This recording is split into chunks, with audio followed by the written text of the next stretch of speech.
ಆಲೋಚನೆಗಳು ಬಂದರೆ ಕಟ್ ಮಾಡಿ ಮತ್ತೆ ಶ್ವಾಸವನ್ನೇ ಗಮನಿಸಿ.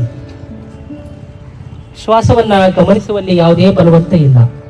ಸಹಜವಾಗಿ ಸರಳವಾಗಿ ಪ್ರಕೃತಿ ದತ್ತವಾಗಿ ನಡೆಯುವಂತಹ ಆ ಉಚ್ಛ್ವಾಸ ನಿಶ್ವಾಸವನ್ನೇ ಗಮನಿಸಿ.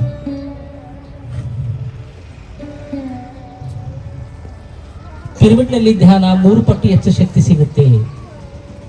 ಸಾಮೂಹಿಕ ಧ್ಯಾನ 3 ಪಟ್ಟು ಹೆಚ್ಚು ಶಕ್ತಿ ಸಿಗುತ್ತೆ.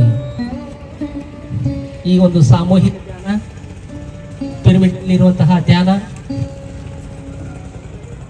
ಹೆಚ್ಚು ಶಕ್ತಿ ಸಿಗೋದ್ರಿಂದ ಹೆಚ್ಚು ಲಾಭಗಳು ಬರ್ತವೆ ಮಾಡ್ಯ ಫ್ರೆಂಡ್. ಹಾಗಾಗಿ ಈ ಒಂದು ಸಾಮೂಹಿಕ ಧ್ಯಾನವನ್ನು ನಾವು ಉಪಯೋಗ